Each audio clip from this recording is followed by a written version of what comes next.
students, this is me Muhammad Waleed Anjuman. I hope all of you will be fine. Students, today we are going to discuss our next topic which is fiber optic principle. Fibre optic principle में सबसे important बात जो हम आज discuss करने वाले हैं वो ये है कि जो इम्पोर्टेंट पॉइंट है यहाँ पे कि जो किसी भी फाइबर में से लाइट जब प्रोपगेट हो रही होती है तो उसकी बुनियादी कंडीशन ही ये है कि वो टोटली कन्फाइंड रहे with in the fibre.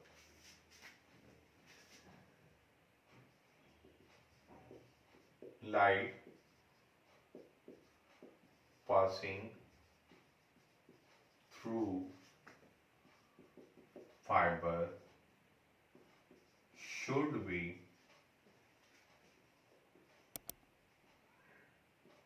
confined within the fiber.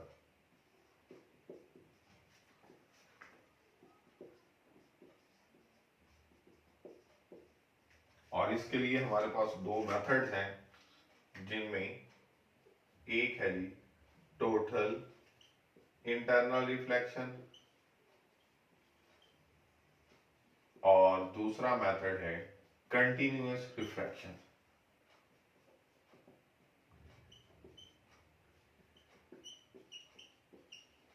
हम इन दोनों मेथड्स को डिस्कस कर लेते हैं.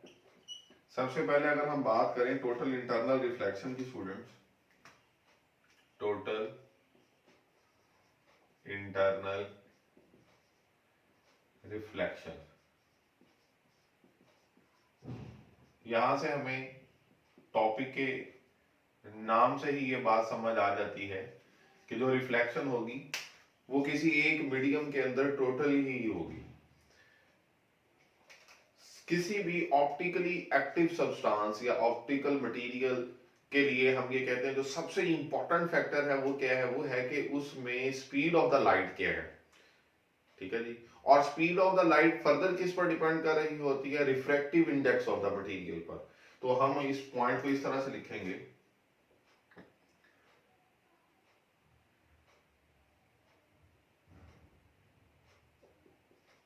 The quality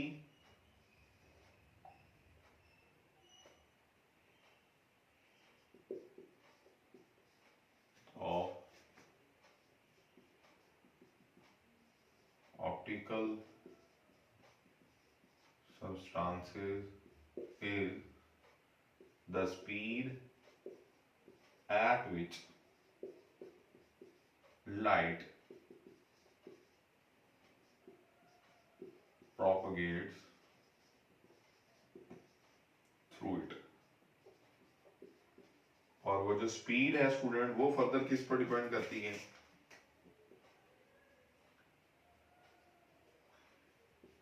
the speed of light in the substance या material depends upon the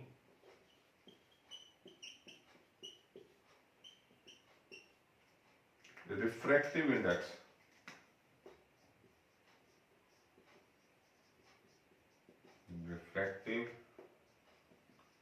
index of substance. अगर हम बात करें उस रिफ्रैक्टिव इंडेक्स की स्टूडेंट, तो रिफ्रैक्टिव इंडेक्स बेसिकली होता क्या है, हम अगर इसको रिप्रेजेंट करें n से तो कहता है ये जो रिफ्रैक्टिव इंडेक्स है this is basically the ratio. किसकी रेशो, C ओवर B. अब ये C ओवर B क्या है, speed of the light in the vacuum to the speed of light in that material. इन दोनों की जो रेशो होती है that is called the refractive index of the material.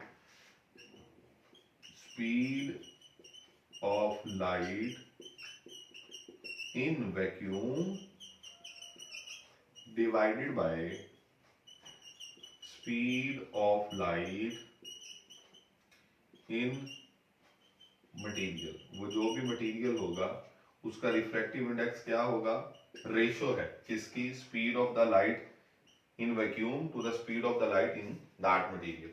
लेकिन स्टूडेंट किसी भी हमारे पास मीडियम के लिए जो अमाउंट ऑफ द रिफ्लेक्शन हो या रिफ्रैक्शन हो वो डिपेंड किस पर कर रही होती है, और उनकी डायरेक्शन, वो डिपेंड कर रही होती है refractive indexes of the materials पर। तो यहाँ पर एक बड़ी इंपॉर्टेंट लाइन आपकी बुक में लिखी हुई है, द अमाउंट, ये ऑब्जेक्टिव के लिए भी बड़ा इंपॉर्टेंट पॉइंट है, the amount of reflection and reflection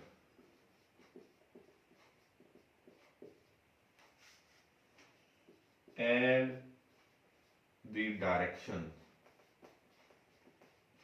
depends upon refractive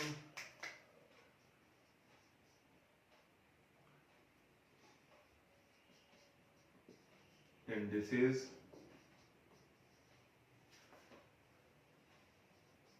of the materials, और दूसरी चीज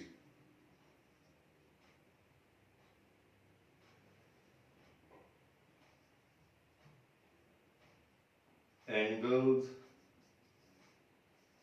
at which rays are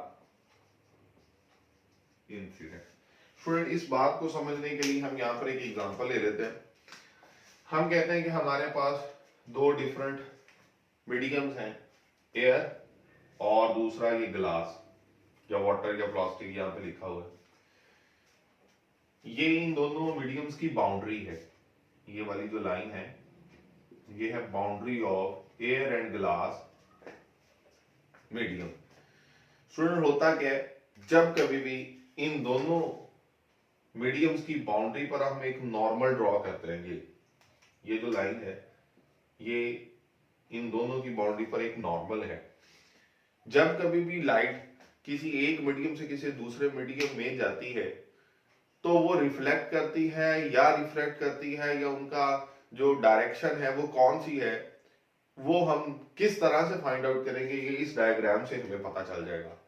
student बड़ी ही इंपॉर्टेंट बात है कि अगर मैं ये कहूं कि ये जो ग्लास है मेरे पास यहां पर, इसका रिफ्रैक्टिव इंडेक्स मैंने लिख दिया N1, और ये जो एयर है इसका रिफ्रैक्टिव इंडेक्स मैंने लिख दिया N2। हम ये कहते हैं कि जो ग्लास है वो एक डेंसर मीडियम है, जबकि जो एयर है वो एक रेयरर मीडियम है। अब हमें ये बात पता है कि जब कभी भी कोई रे, यहाँ पे देखिए मैंने ये डिफरेंट कलर से रेज बनाई है, ग्रीन कलर, अगर आप देखें कि कोई भी एक रे जो ग्लास से होती हुई, हम ये कहते हैं कि एयर में एंटर हो जाती है, ग्लास से होती हुई एयर में एंटर हो जाती है, तो जब वो ग्लास से एयर में एंटर हुई तो हमेशा याद रखें कि वो डेंसर से रेयर में जा रही है। और जब कभी भी कोई रे डेंसर से रेयर में जाती है तो वो हमेशा नॉर्मल से अवे बेंड करती है। ये बड़ा इंपॉर्टेंट पॉइंट है, वो नॉर्मल से हमेशा अवे बेंड करती है। ये हमारा एंगल ऑफ द इंसिडेंट था, उसी नॉर्मल के साथ जिस पर वो रे जाकर हम कह रहे हैं इंसिडेंट हो रही है, ये एंगल ऑफ इंसिडेंट है, मैंने उसे θ1 से रिप्रेजेंट कर दिया, और उसके करॉस्पॉन्डिंग जो एंगल ऑफ रिफ्लेक्शन है वो हमारे पास क्या है कि वो हमारे पास θ2 है। अब स्टूडेंट हम ये कहते हैं कि अगर हम इस एंगल ऑफ इंसिडेंस को बढ़ा दें तो हमारे पास ये जो एंगल ऑफ रिफ्लेक्शन या एंगल ऑफ रिफ्रैक्शन होता है वो भी बढ़ जाएगा, यानी कि वो हमारे पास वही रे जो है वो नॉर्मल से जो पहले बेंड अवे हो रही थी वो और ज्यादा अवे हो जाएगी।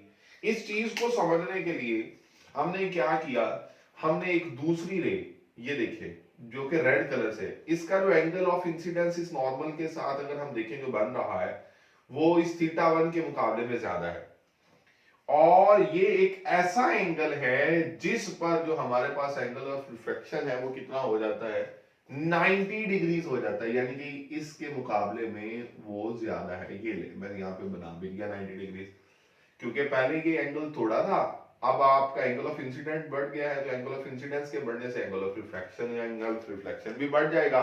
तो हम ये कहते हैं कि हमारे पास वो और बेंड हो जाएगी, और जब वो बेंड होगी तो हम कहते हैं कि वो एंगल कितना बन गया, 90 डिग्री। स्टूडेंट ऐसा एंगल ऑफ इंसिडेंस जिस पर एंगल ऑफ रिफ्लेक्शन कितने का हो जाए, 90 डिग्रीज का हो जाए, उसे हम क्या नाम देते हैं, क्रिटिकल एंगल का नाम दे देते हैं।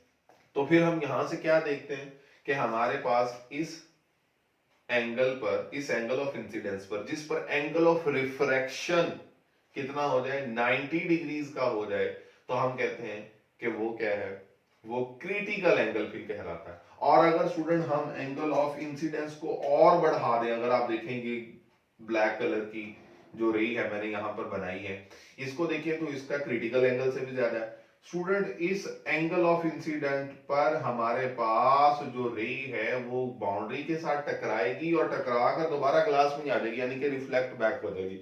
और इस बात को हम यहाँ पे ये कह लेते हैं कि वो चूंकि उसी के अंदर वापस आ चुकी है, तो हमारे पास इस चीज से ये समझना आसान हो जाता है कि ये टोटल इंटरनल रिफ्लेक्शन है, कि उसी के अंदर रिफ्लेक्ट होकर वापस आ जाती है। तो अब हमारे पास इस तमाम चीजों को जो हमने यहाँ पे डिस्कस किए हैं वन बाय वन हम यहाँ पर लिख भी लेते हैं। अब हम इन पॉइंट्स को लिख भी लेते हैं कि जब कभी भी व्हेन एनी रे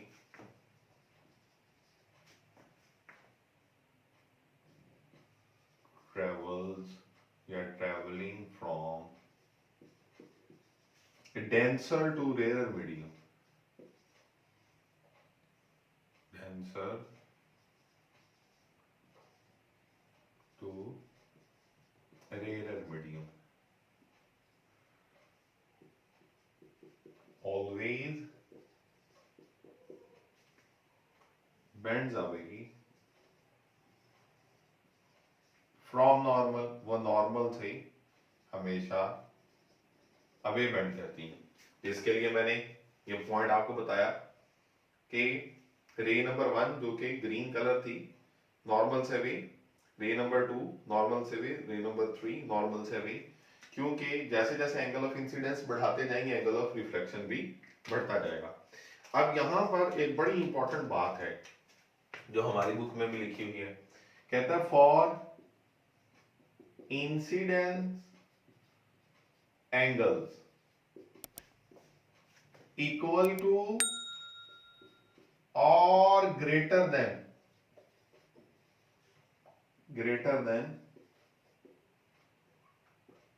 क्रिटिकल एंगल, इक्वल टू और ग्रेटर देन क्रिटिकल एंगल क्या होगा, बड़ा important point, the boundary of glass and air will behave like a mirror and no light will escape out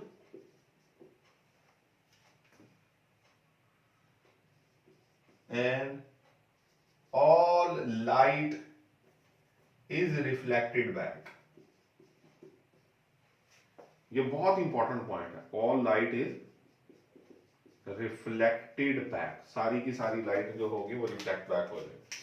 अब ये हमारे पास पॉइंट क्लियर है कि हमारे पास जब कभी भी angle of incidence critical angle के बराबर हो जाए या उससे ज्यादा हो जाए, तो वो या तो उस ग्लास की बाउंड्री के पैरेलल चलेगी या उसी ग्लास के अंदर वापस आ जाएगी, तो हम ये कहते हैं कि वो जो होती है, हम ये कहते हैं कि दूसरे मीडियम में एंटर नहीं हो रही। अब इसी तरह से हम क्रिटिकल एंगल की भी डेफिनेशन लिख लेते हैं यहां पे,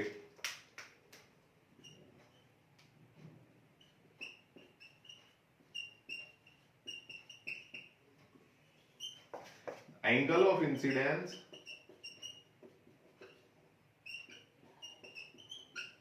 at which angle of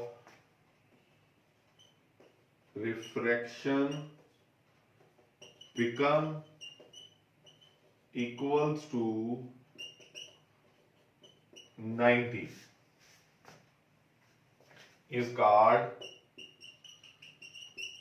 critical angle।